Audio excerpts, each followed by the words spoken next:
Number 3, उन लोगों को इंटर्नशिप करनी चाहिए जिनको अपनी ज़िंदगी बर्बाद करनी है, क्योंकि मैं तो पिछले कई सालों से यही देख रहा हूँ कि 1 साल की जॉब होती है, 10,000 रुपये मिलते हैं आपको, लेबर से भी कम पैसे मिलते हैं, लेबर को भी 500-600 रुपये मिलने लग गए हैं पर डे के हिसाब से। नमस्कार दोस्तों, कैसे हैं आप लोग। मैं पुष्पिंदर स्वागत करता हूं आपका एक बार फिर आपके अपने चैनल सैलरी ज्ञान में, जहां मिलती हैं आपको सैलरी और पीएस से रिलेटेड बहुत सारी जानकारियां। दोस्तों, आज मैं एक बहुत ही ज़्यादा इम्पोर्टेंट टॉपिक के बारे में डिस्कशन करने वाला हूं। इम्पोर्टेंट टॉपिक ये है कि आपको पता है कि पिछले लगभग 6 साल से जो 10th क्लास है, 12th क्लास है या ITI पास वाले लोग हैं, उनके लिए अलग अलग लेवल पे अलग अलग जगह में इंटर्नशिप निकलती रही हैं। अब ये इंटर्नशिप करने के लिए लोग जाते हैं। अब ये इनको कोई फ़ायदा होता है या नहीं होता है, उस चीज़ के बारे में डिस्कस करेंगे। इंटर्नशिप करनी चाहिए ITI वालों को या 12th पास वालों को या नहीं करनी चाहिए, उसके बारे में डिस्कस करेंगे। और इंटर्नशिप किसको करनी चाहिए, इसके बारे में डिस्कस करेंगे। तो दोस्तों, ये बहुत ही ज़्यादा इंपॉर्टेंट वीडियो है उन सभी लोगों के लिए जो भी इंटर्नशिप की तैयारी कर रहे हैं या इंटर्नशिप में जाना चाहते हैं, या उनको लगता है कि इंटर्नशिप जाके हमारा कुछ भला हो जाएगा, या ऐसा लगता है कि यार इंटर्नशिप करने से मुझे आगे जॉब मिल जाएगी। इन सारी चीज़ों के बारे में डिस्कशन करेंगे इस वीडियो में। वीडियो लंबा हो सकता है, पूरा आखिरी तक जरूर देखना, क्योंकि बहुत ही ज़्यादा ज़रूरी है ये वीडियो उन लोगों के लिए जो कि 10th पास, 12th पास, ITI पास ये वाले लोग हैं। तो आइए दोस्तों, शुरू करते हैं।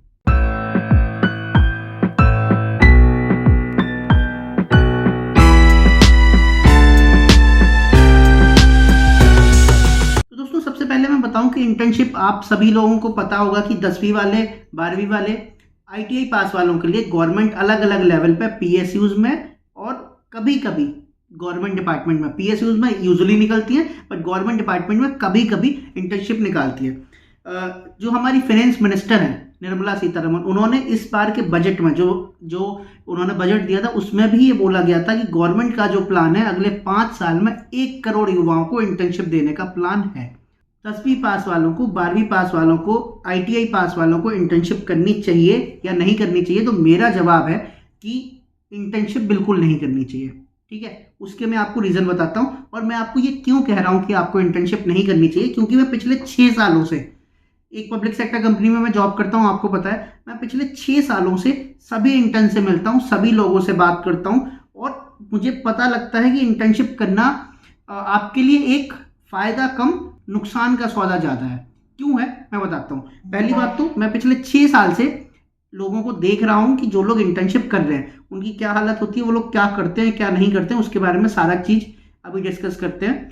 तो सबसे पहली बात कि जो भी आदमी इंटर्नशिप करने वाला है, जो भी आदमी इंटर्नशिप कर रहा है, पहली बात तो उसको 9,000 रुपये से लेकर 13,000 रुपये के बीच में स्टाइपेंड मिलता है। आप किसी भी कंपनी की इंटर्नशिप उठा के देख लो, चाहे ONGC की, चाहे IOCL की, चाहे BPCL की, चाहे HPCL की, चाहे NTPC की, चाहे PGCIL की, किसी की भी आप इंटर्नशिप की जो उनकी वैकेंसीज हैं वो उठा के देख लो, लोगों को पैसा 9,000 से लेकर 13,000 रुपये के बीच में ही मिलता है। अभी जो ONGC है उसने भी लगभग 2,200 पद निकाले हैं इंटर्न के लिए, बट आप सैलरी देखेंगे तो वहाँ पे भी 9,000 से 11,000 के बीच में है।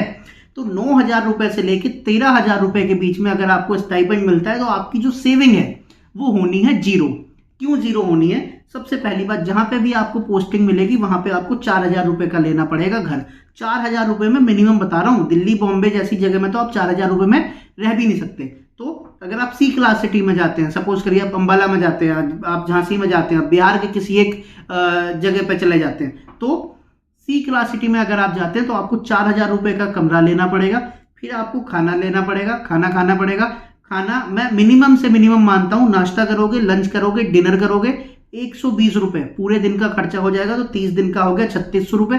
कभी कभार आपका बाहर जाने का मन हो जाएगा तो मैं 4,000 रुपये मान के चलता हूँ। 4,000 रुपये का आपका घर हो गया, 4,000 रुपये का आपका खाना हो गया, 2,000 रुपये आपके आने जाने में खर्च होंगे, क्योंकि आप जहाँ रहेंगे वहाँ से आपको जहाँ पे भी आपकी लोकेशन रहेगी, जो प्लांट रहेगा वहाँ पे जाना पड़ेगा। तो आपका 2,000 रुपये आपके लग जाएंगे आपके ट्रैवल के। जितना जाएंगे आप ऑटो करेंगे या फिर रिक्शा करेंगे, अपनी साइकिल लेते हैं, अपनी बाइक लेते हैं, अपनी एक्टिवा लेते हैं, जो भी लेते हैं, 2,000 रुपये का आपको मोटा मोटा खर्चा इसमें आ जाएगा, तो 10,000 रुपये का तो आपका सीधा सीधा खर्चा है। तो कुल मिला के सेविंग तो आपकी 1 रुपये की नहीं होनी है। तो इसलिए तो पहली बात तो इंटर्नशिप करनी नहीं चाहिए जो लोग सेविंग के हिसाब से जा रहे हैं। जो लोग ये सोच के जा रहे हैं कि इंटर्नशिप में हमें पैसा मिल रहा है, हम वहां से पैसा बचा लेंगे, उनको तो बिल्कुल नहीं जाना चाहिए। नंबर 2, इंटर्नशिप आपको क्यों नहीं करनी चाहिए। इंटर्नशिप में आपसे जो काम कराया जाता है वो आपको कोई भी रिस्पॉन्सिबिलिटी वाला काम दिया नहीं जाता है, पहली बात। प्लस सारा दिन हो जाता है बैठे बैठे, आपको कोई काम दिया नहीं जाता है। क्यों? क्योंकि जितने भी जो भी कोई ऑफिसर है, जो भी कोई स्टाफ है, जो भी पब्लिक सेक्टर कंपनी में परमानेंट नौकरी कर रहा है, वो भरोसा बहुत जल्दी नहीं कर पाता है। क्योंकि आप अभी नए आए हैं, आपको आए हुए 2 महीने हुए हैं, 3 महीने हुए हैं, तो वो भरोसा नहीं कर पाता है। भरोसा नहीं कर पाता है तो आपके पास काम नहीं आता है। आपसे वैसा वाला काम कराया जाएगा जो लेबर काम करती है, वो वाला आपसे काम कराया जाएगा। मैंने प्लांट में भी देखा है, मैंने ऑफिस में भी देखा है, दोनों तरीकों में काम वही होता है जो लेबर वाला होता है। तो जो ITI पास है, जो 10वीं पास है, जो 12वीं पास है, वो काम वो कर रहा होता है जो लेबर वाला है। क्योंकि कोई भी रिस्पॉन्सिबिलिटी वाला काम आपसे नहीं कराया जाता है। कई बार तो पूरा दिन हो जाता है, कोई काम नहीं आता है और आपका पूरा दिन बैठ के निकल जाएगा। तो आप वहां पे जाके करने वाले तो कुछ है नहीं। दूसरा रीजन था ये। नंबर 3, आपकी कंटिन्यूटी ब्रेक होती है। आप जब इंटर्नशिप के लिए तैयारी कर रहे हैं तो उस समय पे आपका कुछ एक मोमेंटम चल रहा है। आप आगे SSC CGL MTS में जाना चाहते हैं, आप रेलवे NTPC में जाना चाहते हैं, आप जिस भी नौकरी में जाना चाहते हैं, तो आपका एक मोमेंटम चल रहा होता है, आप उसकी तैयारी कर रहे होते हैं। वो तैयारी हो जाती है ब्रेक, क्योंकि आपको सारा दिन ऑफिस में रहना पड़ता है, सारा दिन आपको प्लांट में रहना पड़ेगा, घर पे आके आप थक जाते हैं, तो आपकी जो पढ़ाई है वो ब्रेक हो जाती है। मैं पिछले 6 साल से इंटर्न से बात कर रहा हूँ, 6 साल से इंटर्नशिप वाले लड़कों को देख रहा हूँ, कोई भी जॉब में आके पढ़ाई नहीं कर पा रहा है अपनी। वो एक आध बिरले होते हैं, 2 लोग बिरले होते हैं जो कि पढ़ाई कर पाते हैं, नहीं तो ज्यादातर 90% लोग जॉब में आके पढ़ाई नहीं कर पाते हैं। तो ये था तीसरा reason. Number 4, no benefit of internship. अगर आपको ऐसा लगता है कि आप कंपनी में काम करते, सपोज करिए कि आप ONGC में काम कर रहे हैं, ONGC में आप काम कर रहे हैं, तो कंपनी कल के दिन आपको परमानेंट नौकरी दे देगी। ये सबसे बड़ा मिथ है। सबसे बड़ा मिथ ये है कि आपको परमानेंट नौकरी मिलेगी, या फिर आपको अगर कंपनी वैकेंसीज निकालती है तो आपको उसमें प्रायोरिटी दी जाएगी। ये सबसे बड़ा मिथ है। पिछले 6 सालों में जो भी वैकेंसी निकाली गई हैं, ज्यादातर PSU में या सरकारी डिपार्टमेंट में, वो सबके लिए समान निकाली गई हैं। मतलब जिस आदमी ने इंटर्नशिप करी है वो भी सेम पेज पे है, और जिसने इंटर्नशिप नहीं करी है वो भी सेम पेज पे है। तो इसलिए आपको इस इंटर्नशिप से कोई फायदा होने वाला नहीं है।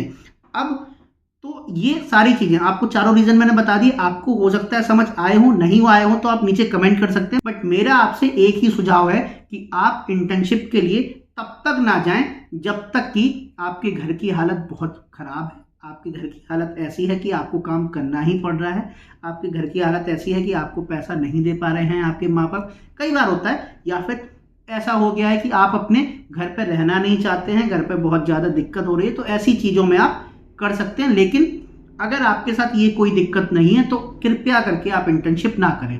अब इंटर्नशिप किन लोगों को करनी चाहिए। अभी तक तो हमने ये बात कर लिया कि इंटर्नशिप नहीं करनी चाहिए, लेकिन इंटर्नशिप कौन लोग करनी चाहिए। अब ये जो 2200 पद ONGC ने निकाले हैं या जो आगे कंपनी निकालेंगे, इनमें लोग तो जाएंगे। तो इंटर्नशिप किन लोगों को करनी चाहिए, तो मेरे हिसाब से इंटर्नशिप सिर्फ उन लोगों को करनी चाहिए जिन लोगों के घर की आर्थिक स्थिति बहुत खराब है, जो लोग घर पे रह नहीं सकते। तो एटलीस्ट आप 10,000 रुपये बनाएंगे तो आपके घर वालों को आपको खर्चा नहीं देना पड़ेगा। अगर इतनी आर्थिक स्थिति खराब है तो आप इंटर्नशिप के लिए जाइए। नंबर 2, इंटर्नशिप के लिए उस आदमी को जाना चाहिए जिसका बहुत ही ज्यादा दृढ़ निश्चय है, ये सोच के कि मैं जॉब के साथ भी तैयारी कर लूंगा। क्योंकि अगर आपका एक बार रिदम टूटा तो आपके समानांतर जो भी लोग तैयारी कर रहे हैं आप उनसे बहुत पीछे चले जाते हैं। आपको अगर रेलवे का NTPC निकालना है और आप पहले से तैयारी कर रहे हो, फिर आपने इंटर्नशिप ले लिए, तो इंटर्नशिप के साथ भी आपको तैयारी कंटिन्यू रखनी पड़ेगी। नहीं तो आगे जाके आप इंटर्नशिप तो 1 साल की कर लेंगे, लेकिन 1 साल के बाद आपको कंपनी से निकाल दिया जाएगा, आपको कोई भी वहां पे फिर स्टाइपेंड नहीं मिलेगा, ना ही आपको कोई नौकरी मिलेगी। तो इसलिए आपकी सारी की सारी जो लाइफ है वो बिखर जाएगी अगर आपने तैयारी अपनी छोड़ दी। क्योंकि शुरू से तैयारी करना दोबारा 1 साल के बाद वो बहुत मुश्किल होता है और आप अपने समानांतर बच्चों से बहुत ज़्यादा पीछे हो जाते हैं। ठीक है। नंबर 3 उन लोगों को इंटर्नशिप करनी चाहिए जिनको अपनी ज़िंदगी बर्बाद करनी है। क्योंकि मैं तो पिछले कई सालों से यही देख रहा हूँ कि 1 साल की जॉब होती है, 10,000 रुपये मिलते हैं आपको, लेबर से भी कम पैसे मिलते हैं। लेबर को भी 500-600 रुपये मिलने लग गए हैं पर डे के हिसाब से, तो उनको भी 15 से 20,000 रुपये। दिल्ली में मिनिमम वेजेस 18,000 रुपये से लेके 20,000 रुपये के बीच में हो गया है। तो आप समझ सकते हैं कि आपको किस लेवल की जॉब मिलेगी, आपको इंटर्नशिप क्यों करा रहे हैं, जिससे कि आप लोग जॉब ना मांगे। कुल मिला के सारा का सारा मुद्दा तो यही है। तो आई होप आपको समझ आ गया होगा कि किन लोगों को इंटर्नशिप करनी है, किन लोगों को इंटर्नशिप नहीं करनी है, क्यों नहीं करनी है, रीज़न बता दिए गए हैं। बाकी आप लोगों की अपनी मर्जी है। ये वाला वीडियो बनाना इसलिए ज़रूरी था क्योंकि बहुत सारे लोग मेरे से इंस्टाग्राम पे और यूट्यूब पे ये पूछ रहे हैं कि सर इंटर्नशिप करें या ना करें। तो आई होप आपको चीज़ें काफ़ी सारी क्लियर हुई होंगी। आज के वीडियो में इतना ही, आगे फिर मिलेंगे एक नए वीडियो में एक नई नॉलेज के साथ। तब तक के लिए बी हैप्पी, बी मोटिवेटेड। नमस्ते।